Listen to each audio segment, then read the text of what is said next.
नमस्कार, मैं Subhash Sharma YouTube channel पर एक बार फिर आपके बीच में आज के, या ये कहा जाए कि इस सदी के सबसे बड़े राजनीतिक और देश के सामने जो एक राष्ट्रीय संकट पैदा हुआ है उसके विषय में चर्चा करने के लिए आपके बीच आया हूं। आज का प्रश्न यह है कि क्या मोदी, प्रधानमंत्री नरेंद्र मोदी इस वक्त इस क्राइसिस में अपनी भारतीय जनता पार्टी में ही अकेले पड़ गए? ये एक बड़ा प्रश्न है, क्योंकि नजर तो ऐसे ही आ रहा है। और इसी विषय पर आज मैं आपके साथ तथ्यों के साथ बात करूंगा। मैं आपको बता दूं, मेरा ये स्वभाव है कि मैं जितनी भी बात करता हूं उससे पहले उसमें रिसर्च करता हूं, और रिसर्च करने के बाद मैं उन सभी डॉक्यूमेंट्स के प्रिंट आउट भी लेता हूं अपने आर्काइव में रखने के लिए, और तब आपके सामने मैं उसका विश्लेषण देता हूं। आज भी जो बातें मैं कहूंगा, मेरे विचार से वर्तमान प्रधानमंत्री नरेंद्र मोदी अपने जीवन के सबसे बड़े राजनीतिक चुनौती के साथ जूझ रहे हैं इस वक्त। वो चुनौती मैं क्षमा याचना के साथ कहना चाहता हूं, आम जनता को नजर नहीं आती, क्योंकि यहां बहुत कुछ राजनीति में, बहुत कुछ जो बिटवीन द लाइंस लिखा होता है ना। आप एक लाइन पढ़ते हो, उसके बीच नीचे दूसरी लाइन, फिर तीसरी लाइन पढ़ते हो, उनके बीच में भी कुछ लिखा होता है। हम क्योंकि इस क्षेत्र के प्रोफेशनल हैं, हमारा यही काम है, और अब तो मैंने पूरी तरह से एक प्रोफेशनल जर्नलिज्म को मैंने अपना लिया है, तो मुझे उन लाइंस के बीच में लिखा हुआ दिखाई देता है। बहुत सारे शब्द ऐसे होते हैं जिसमें एक कॉमा यहाँ लगा है, माफ कीजिएगा, बहुत सारे वाक्य जिसमें कॉमा यहाँ से हटा के वहाँ लग जाए तो उसका अर्थ बदल जाता है। और ये जो राजनीतिज्ञ है, ये इस विधा के जन्मदाता है।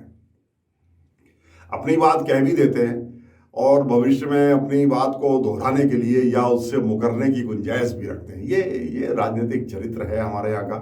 मगर उन्हीं राजनेताओं के पीछे पीछे मेरे जैसे बहुत सारे पत्रकारों को भी भगवान ने भेजा हुआ है, और हम आपके उस कॉमा को हटाने और आपका कहाँ आपने पॉज लिया, बोलते वक्त आपने किससे नजरें मिलाई या नजरें झुकाई या नजरें दिखाई, इसके भी निहितार्थ होते हैं। तो इन्हीं सबको देख करके, और पब्लिक डोमेन में बहुत सारे चीज़ों का सिर्फ इशारा होता है। लीजिए, आज शुरू करता हूं मैं। बहुत वरिष्ठ पत्रकार शेखर गुप्ता, लंबे समय टाइम्स ऑफ इंडिया के लिखते रहे, वर्तमान में शायद प्रिंट के लिए, मैं समाचार पत्र का नाम तो भूल गया, मगर मैं इसका क्रेडिट शेखर गुप्ता को देता हूं। उन्होंने एक इशारा किया हुआ है, ये पब्लिक डोमेन में पहले से मौजूद है।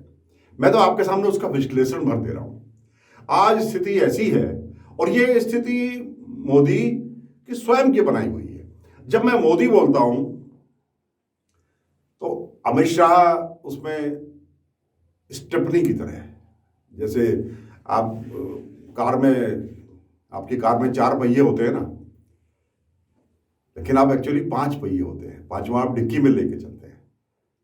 फिर भी आप ये कहते हैं कि 4 पहिए की गाड़ी से जा रहा हूं। तो अमित शाह डिक्की में बैठे हुए हैं। वो बात अलग है कि अमित शाह ने अपनी कार्यशैली से, पहचान से अपने आप को, जो कार का फ्रंट का जो ड्राइवर साइड का पहिया है ना, वहां फिट करा के रखा हुआ है, वो अलग बात है। लेकिन स्टेटस तो उनका स्टेपनी ही है। लेकिन जब मोदी बोलते हैं तो अमित शाह उसमें साथ में माना जाए।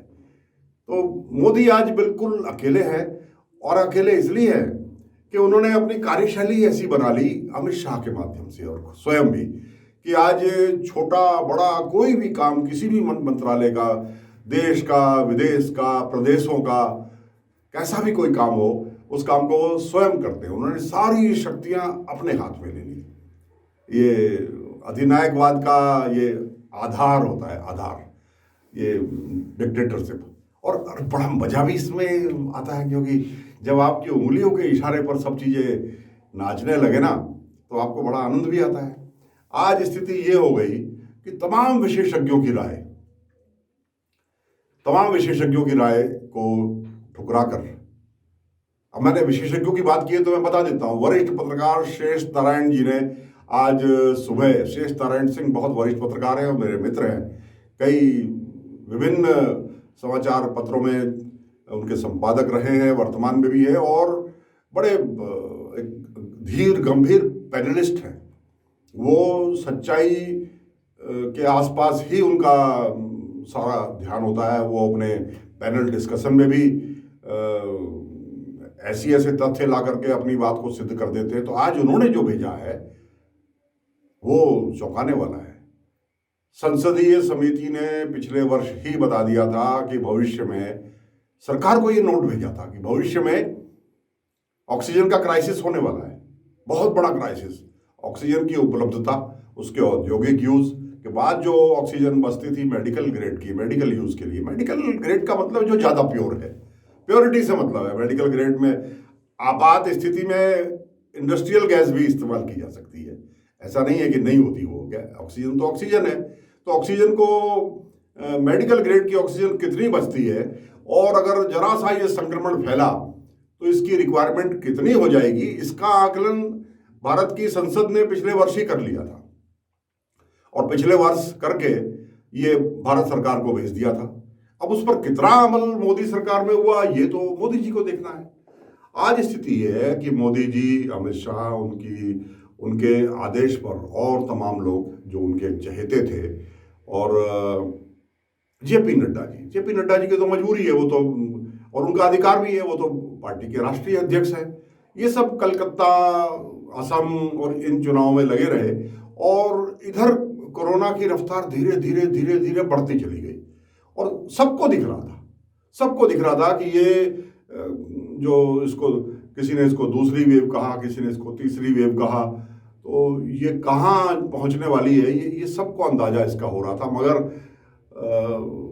मैंने कल भी कहा था, मोदी जी और अमित शाह, इन्हें तो जैसे चुनाव की रैलियां करने की लत लग गई है, लत। इनका कंपटीशन अपने आप से ही है, ये उसमें मस्त है, क्योंकि वो लत ऐसी है, जब तक दिन में 5-6 बड़ी पब्लिक मीटिंगें करके भाइयों बहनों ना कर लो, तब तक लगता नहीं कि हमारा कोई वजूद है, तभी एक तसल्ली भी होती है। तो वो उसी में व्यस्त है, इतने बड़े खतरे को नजरअंदाज करके। और इनके पीछे योगी भी, हमारे उत्तर प्रदेश के, आपको याद है, और अब मुझे इस बात पर गर्व है कि जिस दिन हमने लिखा कि योगी जी आपकी जरूरत यहाँ है, आपको उत्तर प्रदेश के लिए चुना है, आप कलकत्ता जाके क्या कर रहे हो, आपका यूपी बर्बादी की कगार पर है, सहयोग कहिए या कुछ भी कहिए, उसी दिन से योगी जी वापस आ गए और दोबारा मुड़ के कलकत्ता जाने का नाम नहीं लिया उन्होंने। और थोड़ा दुख भी हुआ ये जानकर के उसी शाम को उनके तमाम अधिकारी, चीफ सेक्रेटरी वगैरह सब तो कोरोना पीड़ित थे, वो स्वयं भी कोरोना पीड़ित हो गए, जिसका कोई अपडेट आता नहीं है, और ना ही वो जरूरी समझते हैं अपडेट देना उसका कि आज उनकी क्या स्थिति है। वो तो उसके बाद गए नहीं, और आहिस्ता आहिस्ता फिर प्रकृति ने ऐसा पलटी मारी है कि आज अगर गए भी तो न केवल देश की जनता की, न केवल राजनीतिक, सामाजिक और पत्रकार जगत की जो भ्रिकुटी है वो तनेगी मोदी जी पर, बल्कि उनकी पार्टी के अंदर भी वो विद्रोह जो अभी अंदर घर पर बैठा है, वो विद्रोह सड़कों पर आ जाएगा। आज ये स्थिति हो गई, और काबू नहीं हो रही। अब 1-1, 2-2 घंटे के अल्टीमेटम पर मरीज जी रहे हैं। आज ये स्थिति मोदी जी, अमित शाह जी आपने पैदा कर दी। 1 घंटे 2 घंटे की ऑक्सीजन बची है, क्राइसिस हो रहा है, पुलिस आगे आगे एस्कॉर्ट कर रही है। ये तो ऐसा हो गया जैसे कोई एलियंस का अटैक हो गया हो। अभी वहां हो गया अटैक, अभी यहाँ अटैक हो गया। बॉलीवुड मूवीज बनती है ना, इसमें एलियन का अटैक हो जाता है और कुछ सुपर हीरोज आकर के लोगों को बचाते हैं, कुछ मरते हैं, कुछ बचते हैं। तो ये तो ऐसी स्थिति आपने पैदा कर दी। शायद इसमें भी आपको एक रोमांच मिलता होगा, क्योंकि आप इस तरह की सिचुएशन पैदा करके उससे खेलना, ये आपका प्रिय शौक है, आपने किया है। आपने आपके करियर की जो राष्ट्रीय मंच आपको मिला था वो आपको गुजरात में इसी से मिला था। आपने वो भरपूर रोमांच, जलती हुई बस्तियां, जिंदा जलते हुए लोग, बेकरी के अंदर डबल रोटी की जगह भुनते बेक होते इंसान, और उसके बाद खड़े होकर के एक विजेता के रूप में अपनी छवि बनाना, लार्जर देन लाइफ छवि बना करके ऐसे खड़े होकर के पूरे देश का हीरो बन जाना, ये आपका प्रिय शौक है। आप जिस रास्ते से राजनीति के जो पटल है उसमें पूरे देश में छाए, वही आपको पसंद है और वही आपको आता भी है। अब आप फिर उसी दिशा में चले गए। लेकिन आज मैं ये कहना चाहता हूं, जितने भी तथ्य मैंने अभी एक शेष नारायण जी का आपको लेख बताया, एक अभी आपको मैंने शेखर गुप्ता, बहुत वरिष्ठ पत्रकार हैं, बहुत सम्माननीय पत्रकार हैं, कभी कभी उनकी राय जब मेरे से नहीं मिलती तो मैं उनके आर्टिकल को 3 बार पढ़ता हूँ, 2 बार 3 बार, कि आखिर हमारी सोच में फर्क कहाँ है। क्योंकि मैं उनकी सोच से 100% कन्विंस हूँ, और हाँ, जब वो तथ्य देते हैं तो उनके तथ्यों से मैं सहमत होता हूँ बहुत बार। तो मैं भी पढ़ता हूँ, पूरी रात पढ़ता हूँ। मैंने आज भी फिर सुबह 5 बजे तक पढ़ा है, और ये अभी 4 घंटे की नींद लेकर के, और अभी मैं नहाना धोना इसके बाद होगा। मेरी प्राथमिकता है ये आप तक सच्चाई पहुंचाना। ये सब आज हो रहा है। आज मैं तो स्पष्ट ही बोलता हूं, नरेंद्र मोदी जी आपके सबसे विश्वसनीय अजीत डोभाल जी इस वक्त कहाँ है, ये प्रश्न देश आपसे पूछ रहा है। अजीत डोभाल जी आपके क्राइसिस मैनेजर हैं और योग्य है। किसी भी किस्म की स्थिति में आगे बढ़कर के लीड लेकर के काम करने वाले अजीत डोभाल जी आपके साथ नजर नहीं आ रहे। और मैं किसी राजनीतिक दल के आगे आने और उसके पीछे हटने के बारे में कुछ नहीं बोल रहा, लेकिन अब इसका विश्लेषण तो करना ही पड़ेगा कि अजीत डोभाल जी के सबसे करीबी आजकल कर्नल अजय कोटियाल क्या अजीत डोभाल जी की इच्छा के बगैर आम आदमी पार्टी में आ गए? ये प्रश्न मैं आपके बीच छोड़ रहा हूं। अजीत डोभाल जी मोदी जी के विश्वस्त हैं, और colonel Ajay Kotiyal retired colonel, ये अजीत डोभाल जी के प्रिय है, बहुत ही प्रिय। और म्यांमार में बड़े ऑपरेशन पहले भी करे और अभी भी एक बहुत महत्वपूर्ण काम करके, हालांकि वो व्यावसायिक काम था लेकिन बहुत महत्वपूर्ण था, उस काम को करके अभी लौटे हैं। तो कहीं ना कहीं मुझे लगता है कि उनकी सहमति के बिना तो कर्नल कोटियाल आ नहीं सकते। अगर अजीत डोभाल कर्नल कोटियाल को भारतीय जनता पार्टी की जगह किसी अन्य दल में आने के लिए उनको सलाह दे देते हैं या नहीं रोकते, ये कहा जाए उनको नहीं रोकते, तो इसके निहितार्थ होते हैं राजनीति में। गडकरी जी कहाँ हैं, ये एक सवाल है। अगर कोई ऑफिशियल क्राइसिस मैनेजर है और किसी भी काम को कितने प्रोफेशनली करना है, उस काम को अगर करना किसी ने सीखना है तो नितिन गडकरी जी से सीखिए। वो उनका जो अपना मंत्रालय है वो उनके टिप्स पे रहता है। आप किसी भी गिवन मिनट या गिवन आवर में वो आपको अपने विभाग की बिल्कुल वास्तविक स्थिति जो वहां पर इस वक्त चल रहा है वो उसकी स्थिति बता सकते हैं। अगर ये कहा जाए कि इस वक्त आपकी उस साइट पर कितनी मशीनें काम कर रही हैं, कौन कौन से स्लैब फ्लाईओवर के डाले जा रहे हैं, वो उसका ब्यौरा भी दे देते हैं, ऐसा कहा जाता है। वो आज कहाँ है? वो मोदी जी आपके साथ क्यों नहीं खड़े? उनका कोई स्टेटमेंट क्यों नहीं आता? और इन सारे सवालों से फिर ये सवाल पैदा होता है कि संघ कहाँ है, आरएसएस कहाँ है? आरएसएस ना हमारे शहर में, ना हमारे प्रदेश में, ना देश में, और ना नागपुर में, या कहीं भी आज आपके साथ नहीं है। कहाँ है वो? इस ऑक्सीजन के क्राइसिस में संघ किधर है? ये तो एक सवाल है ना। अब मैं आपको थोड़ा सा, जब संघ की बात चली तो बता दूं, संघ का मुख्यालय नागपुर में है, और नागपुर शहर जो गए हैं वो जानते हैं। मैं वहां बता दूं, एक पुल है वहां पर नागपुर शहर के बीचों बीच। उस पुल के एक तरफ वो पुराना नागपुर है जहां आरएसएस का मुख्यालय है। उस इलाके को महल का इलाका बोलते हैं, महल, किला महल। और दूसरा इलाका नया है। नया जो नागपुर है वो वैसे ही है जैसे कोई भी बड़ा महानगर होता है, उसी तरह का है। और सभी जानते हैं कि कितने साधन संपन्न हैं गडकरी जी। आज उन्होंने अपने मैनेजमेंट से इतने बड़े बड़े एनजीओ स्थापित कर दिए, और उनका मैनेजमेंट वो फ्लोर वाइज, उन्होंने एक एक फ्लोर, एक एक काम को आवंटित किया हुआ है। आप एक बार जाके तो देखिए, जाइए एक बार और आप बताइए तो उसमें फला प्रदेश से आया हूँ और मैं ये दायित्व है और ये काम करता हूँ, आपको क्या क्या वहाँ पर आतिथ्य मिलेगा? आपको चाय के समय चाय मिलेगी, भोजन के समय भोजन मिलेगा, और आपका काम, एक बार आपको सिर्फ शक्ल दिखानी है गडकरी जी को, और गडकरी जी के जो सहायक हैं वो उनको 2 मिनट में वो जानते हैं, वो शक्ल देख के बता देते हैं इस आदमी का काम क्या, कितनी गंभीरता है, कि इसके लिए क्या क्या करना है। फिर करने वाले नीचे बैठे हैं, क्योंकि उन्होंने पावर को डिसेंट्रलाइज किया हुआ है। उन्होंने अपने पूरे सिस्टम में लोगों को आगे करके उन्होंने संबंधित अधिकारियों को ये एक मैसेज दे रखा है कि मेरी ओर से ये बोलेंगे, और इस काम को उतनी गंभीरता से करना है जितना गंभीरता मेरे बोलने पर होगी। नरेंद्र मोदी जी और अमित शाह जी क्या बिल्कुल इसका उल्टा है।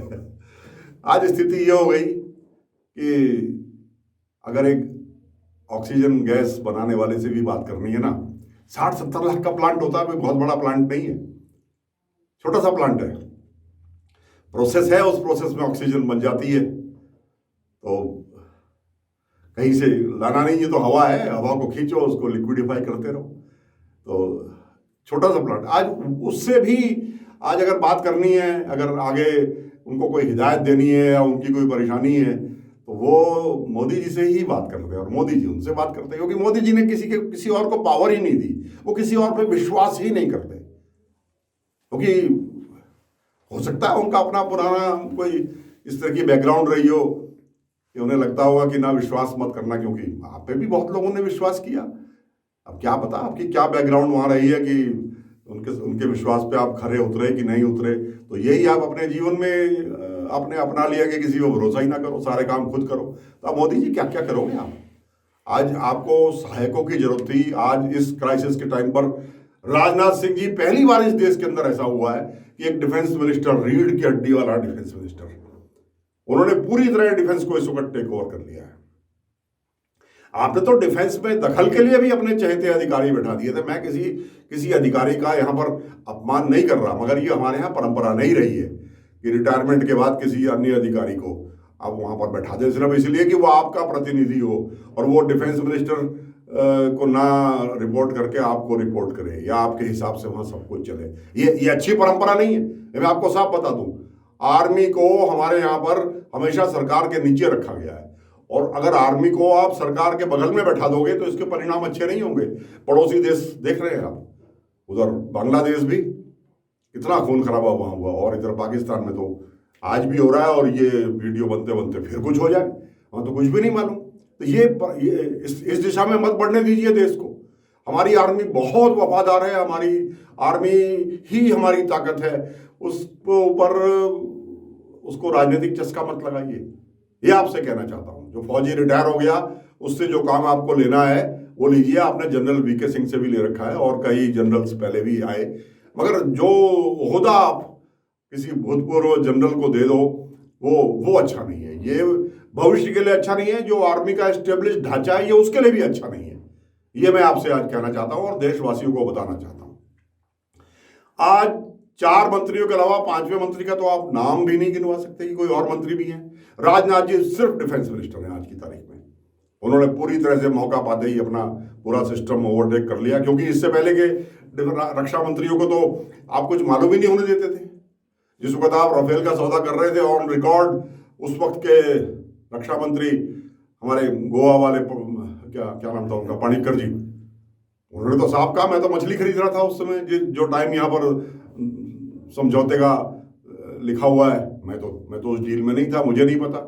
उसके बाद आप एक अंग्रेजी बोलने वाली महिला ले आई थी जो अंग्रेजी में भाषण दे करके चली जाए, वो क्या नाम है उनका, सीतारमन, श्रीमती सीतारमन जी, निर्मला सीतारमन जी। तो पूरी तरह से, क्योंकि वो पहली बार ही आपने उनको मंत्री बनाया और सीधे ही डिफेंस मिनिस्टर बना दिया। अब आपने उनको वित्त दे रखा है जिसके बारे में उन्हें कुछ पता ही नहीं है। तो ये स्थिति मोदी जी आपने पैदा की है।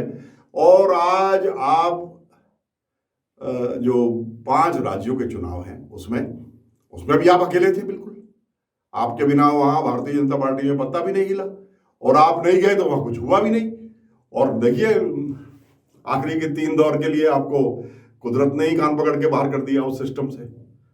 जो आपका प्रिय शौक है ना, चुनावी रैलियां करना, आज आप उससे बाहर हो चुके हो, और आज जहां आपकी जरूरत थी अपने सहायकों के साथ, अपने कैबिनेट मंत्रियों के साथ, तो कोई कोरोना से पीड़ित है, कोई सिर्फ जो मृतक हो जाते हैं या कहीं दुर्घटना हो जाती है, कहीं आग लग जाती है, कहीं मरीज मर जाते हैं, बस उनके लिए सांत्वना प्रकट करने, उनको दुख प्रकट करने के लिए उनके बारे में आपके मंत्रीगण आते हैं। योग्य मंत्री हैं वो, लेकिन आपने सबको किनारे कर दिया। अब अपना ही बनाया हुआ आपका जाल है, इसको भुगतिए। और हम ये चाहते हैं कि ईश्वर करे आप इन 5 में से कम 3 चुनाव जीत करके आओ, वरना मोदी जी 2 तारीख के बाद, 2 मई के परिणाम के बाद पूरा संघ, मैं आपसे वो जिक्र कर रहा था, मैं वहाँ वापस लौटता हूँ नागपुर के बारे में। मैं नागपुर बारे बहुत संक्षेप में बता दूं, संघ पर बात चली तो गडकरी जी वहीं रहते हैं जिस इलाके में संघ का मुख्यालय है, और गडकरी जी संघ मुख्यालय में जाने के लिए कोई तामझाम का इस्तेमाल नहीं करते। आज भी अपनी एक स्कूटी लेकर के अपना पैदल लोगों से नमस्कार करते हुए और संघ के कार्यालय में स्कूटर चला के खुद ही पहुंच जाते हैं वहाँ। और संघ आपके साथ नहीं है, संघ भी गडकरी जी के साथ है। और अगर पुरानी बात याद करूं तो आज वो बात बिल्कुल सही साबित होती है, और शायद देश को उसकी जरूरत है। स्वर्गीय बाल ठाकरे जी कहा करते थे कि त्रिफला चूर्ण है इन तीनों का मिलकर के बनकर। त्रिफला होता है ना, वो बड़े असाध्य रोगों में उसका बड़ा आयुर्वेद की एक दवाई है, तो वो हरड़ और क्या क्या मिलाते थे उसमें। मैं तीनों के नाम याद करूंगा तो आ तो जाएंगे, लेकिन अभी याद नहीं है। तो ये थे गडकरी जी, उनके साथ संघ और आडवाणी जी। तो आज आडवाणी जैसे कितने आडवाणी भाजपा में और पैदा हो चुके हैं, जिन्हें आपने सिर्फ इसलिए उनको बैक बेंचर बना रखा है कि धीरे धीरे इनको इनकी स्वाभाविक राजनीतिक मौत मरने दो। तो यह राजनीति का पौधा बड़ा बड़ा बेशर्म होता है। जरा सी अनुकूल परिस्थितियां मिली और खड़े हो जाते हैं। याद है आपको मोरारजी देसाई कैसे दोबारा प्रधानमंत्री बने? नरसिम्हा राव जी अपनी बायोग्राफी लिख के अपना बाईपास सर्जरी करा के घर पे बैठ गए थे, आराम कर रहे थे। झाड़ फूक के उनको भी लाया गया, तो कैसे किस तरह से उनके शरीर के सारे अंग काम करने लग गए थे। तो ये उदाहरण, इतिहास इन उदाहरणों से भरा पड़ा है। तो मोदी जी एक अडवाणी नहीं, पता नहीं कितने अडवाणी खड़े हो जाएंगे, और वो भी खड़े हो जाएंगे जो 1 घंटा पहले तक आपके साथ आप ही की वफादारी की कस्में खा रहे थे। ये राजनीति है। तो ईश्वर करे आप इन 5 में से कम 3 चुनाव जीते हैं, वरना आपकी कुर्सी भी अब खतरे में है। ये भले ही आज की तारीख में प्रमुखता से कहीं नहीं आ रहा, लेकिन बिटवीन द लाइंस मैं तो इसको पढ़ चुका हूँ। अब आप कितना इसमें कामयाब होंगे, इसको दबाने में, इसको रोकने में, ये आपकी कार्यकुशलता पर निर्भर करता है। आने वाला समय बड़ा दिलचस्प रहेगा, और मैं चाहता हूँ कि आज जो पूरा दिन आप अलग अलग वेंडर से, अलग अलग अधिकारियों से, अलग अलग ग्रुप से आज बात करेंगे, आप उसमें कामयाब हों मोदी जी। और ऑक्सीजन की निर्बाध सप्लाई इस देश में चलती रहे, इसमें आप कोई बहुत ठोस कार्य योजना बना करके न केवल हम सबको लाभान्वित करेंगे, बल्कि चीफ जस्टिस ऑफ इंडिया ने जो कल आपसे प्लान मांगा है उनको भी आप संतुष्ट कर पाएंगे। आज chief justice of India Bobde ji का अपने ऑफिस में आखिरी दिन है, लास्ट डे। आज शुक्रवार है ना जी, आज शुक्रवार है, तो आज उनका आखिरी दिन है अपने चीफ जस्टिस ऑफ इंडिया की तरह। फिर वो रिटायर हो रहे हैं। यहाँ जाते जाते छक्के लगाने की, आखिरी बॉल पर छक्के लगाने की परंपरा है। मुझे उम्मीद है कि आज आपकी गेंद जो है वो सधी हुई होगी, और चीफ जस्टिस ऑफ इंडिया को, सुप्रीम कोर्ट को कोई मौका नहीं देंगे। हालांकि उसमें भी बहुत सारी खामियां हैं, मैं उस पर वार्ता कल या परसों करूंगा। तो आज तो सिर्फ शुभकामनाएं हैं, और इस सारी घटनाक्रमों के पीछे जो चल रहा है वो मैंने आपके समक्ष पेश करने की कोशिश की है। ये मेरे दिमाग की उपज नहीं है, ये कोई शेख चिल्ली के वो क्या बोलते हैं उसको, शेख चिल्ली के ख्वाब नहीं है। ये तथ्यों पर आधारित है, पब्लिक डोमेन में मौजूद है। मैंने उनको इकट्ठा करके उसका विश्लेषण आपके सामने प्रस्तुत किया है। ईश्वर करे हमारा भारत देश स्थिर रहे, राजनीतिक स्थिरता बनी रहे, स्वस्थ रहे, कोरोना के ऊपर हमारी जीत हो। इन्हीं शब्दों के साथ मेरे साथ इतनी देर तक जुड़े रहने के लिए आपका बहुत बहुत आभार। नमस्कार।